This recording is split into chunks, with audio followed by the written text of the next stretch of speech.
નમસ્કાર મિત્રો, અમારી બીજી નવી વાર્તામાં આપનું સ્વાગત છે. મિત્રો, મારું નામ દીપક છે. હું 50 વર્ષનો છું. હું મારા ગામમાં રહું છું. મારા પુત્રના કામના કારણે શહેરમાં રહે છે. તેના લગ્નના 4 વર્ષ પહેલાં થયા હતા. એક દિવસ મેં તેને અને તેની પત્નીને જોવા શહેરમાં જવાનું વિચાર્યું. જ્યારે હું ત્યાં પહોંચ્યો ત્યારે મારા પુત્ર ઘરે ન હતો અને પુત્રવધુ ઘરે એકલી હતી કે તરત જ પુત્રવધુએ મારી સામે જોયું અને હસતાં હસતાં કહ્યું, "સસુરજી, તમે અમને આટલા દૂરથી કેવી રીતે યાદ કર્યા?" પછી મેં તેને જવાબ આપ્યો, "વહુ, તમે જાણો છો કે હું ગમે તેટલો દૂર રહું. હવે હું ઘરડો થઈ ગયો છું અને આવવા જવામાં ઘણું વિચારવું પડે છે. પણ મેં તમને અને મારા દીકરાને જોવાનું મન થયું એટલે હું આવી ગયો." વહુએ કહ્યું, "ઠીક છે, સસરા, હવે તમે આવી જ ગયા છો તો થોડા દિવસ અમારી સાથે રહો. 2-3 દિવસ પાછા ન જાઓ." મેં તેની વાત માની લીધી અને મેં કહ્યું, "ઓહો, હું અહીંયા 2-3 મહિના રહેવાનું વિચારું છું." મારી વાત સાંભળીને વહુ હસવા લાગી અને બોલી, "સસુરજી, અત્યારે તમે પહેલાં કરતાં વધુ ભરેલા દેખાઈ રહ્યા છો. ગામડાનું ભોજન બહુ સારું લાગે છે." એવું લાગે છે કે હું હસી પડ્યો અને કહ્યું, "વહુ, આમ તો ગામડાના ખાવા પીવાની અને કામની નથી મારી વહુ, આ વાતની અસર છે. તમે મને કહો કે મારો દીકરો ક્યાં છે? તે ઘણા સમયથી જોયો નથી." આ સાંભળતાં જ તેનો ચહેરો ઉદાસ થઈ ગયો. તરત જ પૂછ્યું, "શું થયું વહુ? અચાનક ઉદાસ કેમ થઈ ગઈ?" જ્યારે મેં મારી વહુને મારા પુત્ર વિશે પૂછ્યું ત્યારે તે થોડીવાર ચૂપ રહી અને પછી હળવેથી બોલી, "સસરાજી, તમને હું શું કહું? થોડા દિવસ પહેલાં અમારી વચ્ચે ઝઘડો થયો હતો અને ગુસ્સામાં ઘર છોડીને ક્યાંક ચાલ્યા ગયા હતા." મેં કહ્યું, "વહુ, તમે આ શું કહો છો? મારો દીકરો ઘર છોડીને ગયો છે? આ કેવી રીતે થઈ શકે?" પુત્રવધુએ ઉદાસીથી કહ્યું, "સસરાજી, તમે તમારા પુત્રને ઓળખતા નથી. મને પ્રેમ નથી કરતા અને મારા લગ્નને 4 વર્ષ થઈ ગયા, પરંતુ તેણે મને ક્યારેય ખુશ રાખી નથી. તે હંમેશા તેના કામમાં વ્યસ્ત રહે છે અને મારી લાગણીઓને સમજવાની કોશિશ નથી કરતા. હવે તમે મને કહો કે મારા પતિ તરફથી મને ખુશીનો અધિકાર નથી? મારી પણ ઈચ્છાઓ છે, મારું પણ મન કરે છે. મારે પણ તેની સાથે રહેવું છે. મારે તેનો સમય જોઈએ છે." તેની વાત સાંભળીને મેં ઊંડો વિચાર પડી ગયો અને પછી કહ્યું કે, "વહુ, તમે આ વાત પહેલાં કેમ ન કરી? જો તમે કોઈ સમસ્યા હતી તો મને કહેવામાં મોડું કર્યું." કારણ કે પુત્રવધુએ ઉદાસ થઈને કહ્યું, "મારા કારણે કોઈને દુઃખ થયું એવું લાગતું હતું. સમયની સાથે બધું સારું થઈ જશે, પરંતુ હવે સ્થિતિ વધુ ખરાબ થઈ ગઈ છે." પછી મેં મારી વહુને આશ્વાસન આપતાં કહ્યું કે, "ઠીક છે, હવે તમે ચિંતા ન કરો. મને મારા પુત્રને શોધવા દો. હું તમને શોધીને અહીં લાવીશ." ત્યારે વહુએ કહ્યું, "સસરાજી, તેમની ઓફિસના મિત્રનો ફોન આવ્યો હતો અને તેણે કહ્યું હતું કે તમારો પુત્ર અત્યારે તેની સાથે છે અને કદાચ તે ગુસ્સે છે. થોડો સમય એકલા વિતાવવા માંગે છે." મેં તેની વાત સાંભળીને વહુને સમજાવ્યું કે તમારે ચિંતા કરવાની જરૂર નથી. હું તેની સાથે વાત કરીશ. મને બધું સારું કરી દઈશ. પુત્રવધુએ વિષય બદલ્યો અને કહ્યું, "સસરાજી, તમે મને કહો, અહીં આવ્યા પછી કેવું લાગે છે?" મેં હસતાં હસતાં કહ્યું, "વહુ, અહીં આવીને સારું લાગે છે, પણ તમારી વાત સાંભળીને મારું મન ભારે થઈ ગયું છે. તમને જોઈને પણ આનંદ થયો. તું બહુ સુંદર લાગે છો." આ વાત સાંભળીને વહુ થોડી શરમાઈ ગઈ અને તેણે કહ્યું, "પહેલાં સુંદર દેખાતી નહોતી?" મેં હસીને કહ્યું, "પહેલાં પણ તમે સુંદર જ હતા, પરંતુ હવે તમે પહેલાં કરતાં વધુ સુંદર દેખાઈ રહ્યા છો. કદાચ આ તમારા ઉંમરની અસર છે. હવે બધું અનુભવું છું." મારું સ્વભાવ ખૂબ જ ખુલ્લી હતી અને કહ્યું કે તેણે સ્વીકાર્યું. તેને મારી વાતનું ખરાબ ન લાગ્યું કે ન તો તેણે કોઈ શરમ અનુભવી. તે હસતી અને ખુલ્લી વાતો કરતી. થોડીવાર પછી વહુ હસતાં હસતાં બોલી, "સસરા, હું તમને કંઈ પૂછું?" મેં કહ્યું, "જે પૂછવું હોય તે પૂછી લે." તેણે કહ્યું, "સાસુના અવસાન પછી તમે ક્યારેય કોઈની સાથે સમય વિતાવ્યો છે?" તેનો પ્રશ્ન સાંભળીને થોડીવાર મૌન રહ્યો અને પછી હસીને વહુને કહ્યું, "તમને ખબર જ છે કે મને નવા જમાનાની છોકરીઓમાં કોઈ રસ નથી. મને તમારા જેવી જ ઉંમરની સ્ત્રીઓ ગમે છે." તે મારા જવાબથી થોડી ચોંકી ગઈ અને પછી તોફાની રીતે બોલી, હા, મને ખબર છે. કદાચ આ જ કારણે તમે મને હંમેશા કોલ કરતા રહો છો. હસતાં હસતાં કહ્યું, વહુ પહેલેથી જ આટલા દિવસોથી તમારાથી દૂર હતો, પણ મારું મન હંમેશા તારા વિશે જ વિચારતા રહેતું હતું. અને તારી ચિંતાઓ, તારી ખુશીઓ અને તારી વાતો બધું જ મારા મનમાં જ રહેતું. મારી વાત સાંભળીને વહુ પહેલીવાર થોડી શરમ અનુભવી. હસીને કંઈ બોલ્યા વગર ત્યાંથી જતી રહી. અને એક દિવસ હું મારી વહુના રૂમમાં ગયો. જ્યાં તે અંદર પહોંચ્યો ત્યાં મેં જોયું કે તેના લેપટોપમાં કંઈ જોઈ રહી હતી. અને તે આટલી ધ્યાનથી સ્ક્રીન તરફ જોઈ રહી હતી કે હું રૂમમાં આવી ગયો તેને ખ્યાલ પણ ન રહ્યો. અને તેને હળવેથી પૂછ્યું, વહુ તમે શું જોઈ રહ્યા છો? તો તેણે તરત જ લેપટોપની સ્ક્રીન બંધ કરી અને તે મારી સામે જોયું અને તેની આંખો થોડી સતર્કતા અનુભવી. તે કંઈ નહીં બોલી. અને મેં ફરી પૂછ્યું, શું થયું છે વહુ? આટલું ધ્યાનથી કેમ જોઈ રહી હતી? પણ તેણે આ પ્રશ્ન અવગણ્યો અને મને જાણી જોઈને વિષય બદલવાની કોશિશ કરી. સસુરજી, તમે અહીં કેમ આવ્યા છો? તમારે કંઈ જોઈતું હતું? મેં હસીને કહ્યું, સાચું કહું તો મને ભૂખ લાગી છે. કૃપા કરીને મારા ખાવા માટે કંઈક બનાવો. તો તે તરત જ ઊભી થઈ અને બોલી, તમે બેસો, હું તમારા માટે કંઈ લાવું છું. તે પછી તે ઝડપથી રૂમમાંથી બહાર નીકળી ગઈ. અને લાગ્યું કે તે કંઈ છુપાવવાનો પ્રયાસ કરી રહી છે. તેના વર્તનમાં થોડી અવ્યવસ્થા હતી, જે મને સ્પષ્ટ દેખાઈ રહી હતી. જ્યારે પુત્રવધુ રૂમની બહાર ગઈ ત્યારે મારી ઉત્સુકતા વધી રહી હતી અને મને આશ્ચર્ય થયું કે આ શું થઈ રહ્યું છે. વહુ જે મારી સામે એટલી ગંભીરતાથી જોઈ રહી હતી અને મારા આગમન પર તેણે લેપટોપ એટલી ઝડપથી બંધ કરી દીધું કે મને પોતાને રોકવું મુશ્કેલ થઈ ગયું. મેં ધીમે ધીમે મારી વહુનું લેપટોપ ચાલુ કર્યું. સ્ક્રીન હજુ ચાલુ હતી અને સ્ક્રીન પર જે દેખાઈ રહ્યું હતું તેનાથી મારું મન વિચલિત થઈ ગયું. મારી આંખો સામેના દ્રશ્યો મારા મનમાં ઘણા પ્રશ્નો ઊભા કરવા લાગ્યા હતા. તેથી મેં ક્યારેક કલ્પના ન કરી હતી. હવે મને સમજવા લાગ્યું કે વહુ શા માટે આટલી બેચેન હતી. તેણે તરત જ લેપટોપની સ્ક્રીન ઓફ કરી દીધું. આ વિષય પર વાત કરવી યોગ્ય રહેશે કે નહીં તે વિચારીને હું મૂંઝવણમાં પડી ગયો. આ સમયે મેં મારી વહુના પગનો અવાજ સાંભળ્યો. તે રૂમમાં પાછી આવી રહી હતી. મેં ગભરાહટમાં ઝડપથી લેપટોપ બંધ કર્યું અને તેની બાજુ પર મૂક્યું, જાણે મેં કશું જોયું જ ન હોય. પછી વહુ રૂમમાં આવી અને હસતાં હસતાં બોલી, સસુરજી, મેં તમારા માટે ભોજન તૈયાર કર્યું છે.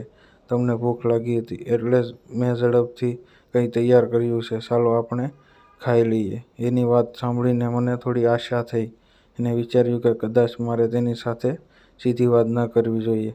પછી મેં વિચાર્યું કે જો હું મારી વહુને પૂછીશ કે જો તમે મને એક લાગણીઓ જણાવવા માંગે છે અથવા તેને કોઈ સમસ્યા હોય તો તે મને હલ કરી શકું.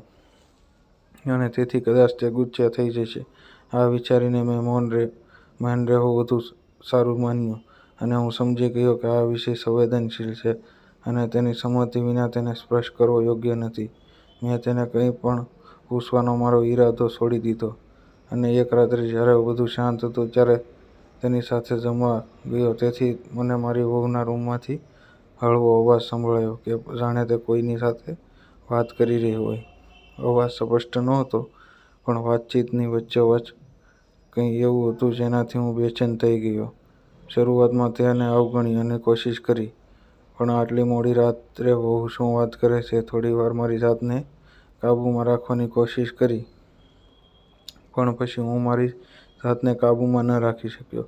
મેં ધીમેથી વહુના રૂમને તરફ દરવાજો ખોલ્યો અને કોઈનો અવાજ વિના અંદર ડોકિયું કરવાનો પ્રયાસ કર્યો. ત્યારે વહુનો ફોન ઉપર કોઈની સાથે વાત કરી રહી હતી અને એનો અવાજ નીચો હતો, પરંતુ વાતચીત તેમના કેટલાક શબ્દો મારા કાને પહોંચ્યા અને મેં તેને કહેતા સાંભળ્યું કે તમારે મારા ઘરે આવવું પડશે અને આખી રાત મારી સાથે રહેવું પડશે. આ શબ્દો સાંભળીને હું સ્તબ્ધ થઈ ગયો અને મારી આંખો પહોળી થઈ ગઈ. મારા મનમાં ઘણા પ્રશ્નો ઉઠવા લાગ્યા. મારી વહુ આવી વાત કરે છે? શું આ જ વહુ છે જેને હું હંમેશા સીધી અને સારી માનતો હતો? આવું કેમ બોલી રહી છે? તેને શું વાત કરી રહી છે? તે પછી મેં જોયું કે તેણે ફોન કાપી નાખ્યો અને પછી તે રૂમમાં અહીંયા ત્યાં ફરવા લાગી. એવું લાગતું હતું કે તે કંઈ તૈયારી કરી રહી છે. તેની ક્રિયાઓ મારા મનમાં વધુ શંકા ભરાઈ ગઈ. હું હવે તેને ત્યાં રાખી શક્યો નહીં, અને મેં વિચાર્યું કે જો મને જોઈ જશે તો કદાચ ગેરસમજ કરશે. તેથી હું ધીમે ધીમે મારા રૂમમાં પાછો ફર્યો. મારા પલંગ પર સૂઈ ગયો. વહુની ક્રિયાઓ અને તેની વાતો મારા મગજમાં ઘૂમી રહી હતી. શું તે ખરેખર કોઈને બોલાવી રહી હતી? મેં રાત્રે સૂવા માટે આટલી કોશિશ કરી, પણ મારી બેચેની મને ઊંઘવા ન દીધો. મારી વહુ શું કહે છે તેના વર્તન પર મને વિશ્વાસ નહોતો આવતો. મારા મનમાં પ્રશ્નો ઊભા કરતા હતા. હું વિચારતો રહ્યો કે આ સ્થિતિમાં મારે શું કરવું જોઈએ. જ્યારે હું સવારે મારા રૂમમાંથી બહાર આવ્યો, ત્યારે જોયું કે મારી વહુ સ્નાન કરીને રૂમમાંથી બહાર આવી રહી હતી. તેને તેના વાળની આસપાસ એક ટુવાલ વીંટેલો હતો અને તેને સૂકવવામાં વ્યસ્ત હતી, અને તેને ખુશ જોઈને સારું લાગ્યું. પણ મેં મારી જાત પર કાબૂ રાખ્યો અને તેને કહ્યું કે તમે મને નાસ્તો આપો, કારણ કે મને ભૂખ લાગી છે. તે રસોડામાં ગઈ અને થોડા સમય પછી તે મારા માટે નાસ્તો લાવી. જ્યારે મને નાસ્તો આપવા આવી, ત્યારે તે અચાનક તેનો પગ લપસી ગયો અને તે પોતાનું સંતુલન રાખી શકી નહીં, અને તે જમીન પર પડી. અને પડતી વખતે હું ડરી ગયો અને તરત જ મદદ કરવા નીચે ઝૂકી ગયો અને તેના બંને હાથ જોરથી પકડી રાખ્યા હતા. તેનો સહારો આપવાનો પ્રયત્ન કર્યો, અને જ્યારે મેં તેના હાથને સ્પર્શ કર્યો, ત્યારે મને એક અલગ જ અનુભૂતિ થઈ. મિત્રો, જે શબ્દોમાં વ્યક્ત કરવું અઘરું છે. અને તેની આંખોમાં જોયું તો આંખોમાં થોડી પીડા પણ હતી. તેનામાં પણ કંઈ એવું હતું જે હું સમજી શકતો નહોતો. મેં અચકાવાના નામે ઘડીક તેનો હાથ પકડી રાખ્યો. કદાચ હું જાણવા માંગતો હતો કે તે શું અનુભવી રહી છે. પુત્રવધૂએ મારી સામે જોયું, પરંતુ તેણે કશું કહ્યું નહીં, અને આંખોમાં કોઈ વિરોધ અથવા ફરિયાદ નહોતી. મને લાગ્યું કે તે આ ક્ષણને અનુભવી રહી છે. થોડી વાર પછી મેં તેને ઉઠાવવામાં મદદ કરી. તે સહારો આપીને ઊભી થઈ અને કપડાં ગોઠવવા લાગી. મેં તેને પૂછ્યું કે વહુ, તમે ઠીક તો છો ને? તમને દુઃખ તો નથી થયું ને? તેણે હસીને કહ્યું, ઠીક છું સસરાજી. થોડી લપસી ગઈ હતી. પછી થોડી વાર બેસો, હું બીજો નાસ્તો લઈ આવીશ. પછી રસોડા તરફ ચાલી ગઈ અને હું હોલમાં બેઠો હતો. જ્યારે મેં જોયું કે મારી સામે બાજુની નજરે ત્યાંથી નજરે હસતી હતી, અને હું પણ મારી વહુ વિશે આવા વિચારો આવવા લાગ્યા. પણ પછી મેં વિચાર્યું કે અમારા સંબંધોને કલંકિત થવા નહીં દો. તે પછી આ ઘટના ભૂલી જવાની ફરજ પાડી. નાસ્તો કરીને હું મારા રૂમમાં ગયો. હું મારા રૂમમાં આરામ કરી રહ્યો હતો અને ગાઢ નિંદ્રામાં હતો, ત્યારે અચાનક મને લાગ્યું કે જાણે કોઈ મારા માથા પર હળવાથી સ્નેહ કરતું હોય. એટલું સૌમ્ય અને પ્રેમાળ હતું કે મને જગાડી દીધો. હું તરત જ ઊભો થઈ ગયો અને બેઠો. મારી સામે મારી વહુ બેઠી હતી અને શાંત નજરે જોઈ રહી હતી. તેના હાથ મારા માથા પર જ હતા. હું થોડો ચોંકી ગયો અને વહુને પૂછ્યું, આ સમયે વહુએ હસીને કહ્યું, સસરાજી, તમને કેમ નવાઈ પામ્યા છો? ચિંતા કરશો નહીં, હું જ છું. હમણાં જ અહીંયા બેઠી હતી. જ્યારે હું તમને સાંભળી તે કંઈ પણ સમજી શક્યો નહીં, અને તેના વર્તનથી નવાઈ લાગી, પણ હું કંઈ બોલ્યો નહીં. પછી પુત્રવધૂએ મને પૂછ્યું, સસરાજી, તમે મારા વિશે શું વિચારો છો? તેની વાત સાંભળીને હું થોડો મૂંઝાઈ ગયો, અને મેં તેને જવાબ આપ્યો, મને સમજાતું નથી કે તમે શું કહેવા માંગો છો. પુત્રવધૂએ હળવા સ્મિત સાથે કહ્યું, સસરાજી, તમે કદાચ સમજી ગયા હશો કે મારે શું કરવું જોઈએ. તમે મારા દિલની વાત તો જાણતા જ હશો. મને જોયા પછી તમારા મનમાં શું લાગણીઓ છે તે મારે જાણવું છે. મેં કહ્યું, વહુ, તમે મને સાચું કહું તો કોઈ વાંધો ન હોય? અને વહુએ કહ્યું, હા, મને કોઈ વાંધો નથી. મેં કહ્યું, વહુ, તમે મને ખૂબ જ પસંદ કરું છું, અને હું ઘણા સમયથી તમારા વિશે વિચારું છું. વહુએ પૂછ્યું, તમે હજુ શેની રાહ જુઓ છો?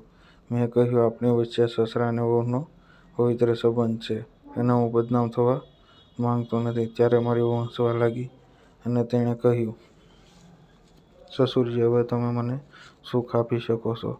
પછી મેં કહ્યું, વહુ, આ યોગ્ય તક છે. પછી મેં મારી વહુને ગળે લગાડી અને કહ્યું, હવે હું સહન નથી કરી શકતો. ચાલો જલ્દી. અને તે દિવસે તારા રૂમમાં લેપટોપ લઈને બેઠી હતી અને જ્યારે તમે નાસ્તો કરવા રસોડામાં ગયા ત્યારે તો મેં તમારા લેપટોપ પર જે જોયું તેનાથી મને સમજાઈ ગયું હતું કે હું તમને જોઈને ખુશી આપી શકું છું. તેથી જ આજે મેં તમને ખુશી આપવા માટે આ તકનો લાભ લીધો છે. જ્યારે વહુએ કહ્યું, સસુરજી, જ્યારે તમારો પુત્ર મને છોડીને ગયો પછી મેં ઘણી આર્થિક સમસ્યાઓનો સામનો કરવો પડ્યો. મેં પણ વહુને તમે કેમ ન કહ્યું કે મારો પુત્ર ગુસ્સામાં ક્યાંક ચાલ્યો ગયો છે. પુત્રવધુએ કહ્યું કે હું તમને ખોટું બોલું છું. મને લાગ્યું કે તમે આટલા દિવસો પછી આવ્યા છો અને તમારે આવીને નારાજ પરેશાન ન થવું જોઈએ. તમે પરેશાન હોત તો મને ગમ્યું ન હોત. હવે મેં કહ્યું કે મને છોડી ગયા ત્યારે મારી જરૂરિયાતો પૂરી થતી ન હતી. આટલું કહીને તે દુઃખી થઈ ગઈ. જ્યાં સુધી મારો દીકરો તમારી જરૂરિયાત પૂરી ન કરી શકે ત્યાં સુધી હું તમારી બધી શરતો પૂરી કરીશ. આ સાંભળીને વહુ ચહેરા પર સ્મિત આવી ગયું. તે પછી તે નાસ્તો બનાવવા રસોડામાં ગઈ. 6 મહિના પુત્રવધૂના ઘરે રહ્યો અને 6 મહિનામાં તેની સાથે સમય વિતાવ્યો. મિત્રો, જો સ્ત્રીને તેના પતિ તરફથી માનસિક, ભાવનાત્મક કે શારીરિક સંતોષ ન મળે તો તે સંતોષ બીજે ક્યાંક શોધે છે. જો કોઈ સ્ત્રીની જરૂરિયાતો પૂરી ન થાય તો તે પોતાની ખુશીઓ માટે બીજા લોકો સાથે જોડાવાનો પ્રયાસ કરે છે. પતિ અને પત્ની હંમેશા ભાવનાત્મક અને શારીરિક સુખાકારીનું ધ્યાન રાખવું જોઈએ અને જેથી તે કોઈ ખોટા માર્ગે ન જાય. તમારા સંબંધમાં સંતુષ્ટ રહો. તો મિત્રો, તમને આ કહાની કેવી લાગી? સારી લાગી હોય તો લાઈક કરો અને અમારી ચેનલ પર નવા છો તો અમારી ચેનલને સબસ્ક્રાઈબ કરો અને બેલ આઇકન દબાવો જેથી કરીને અમારી આવનારી તમામ વિડીયો તમને જોવા મળે. ધન્યવાદ મિત્રો. આપણે ફરી મળીશું આવતીકાલે એક સુંદર મજાની નવી વાર્તામાં. ત્યાં સુધી આવજો મિત્રો અને વિડીયો પૂરેપૂરો જોવા બદલ ખૂબ ખૂબ ધન્યવાદ.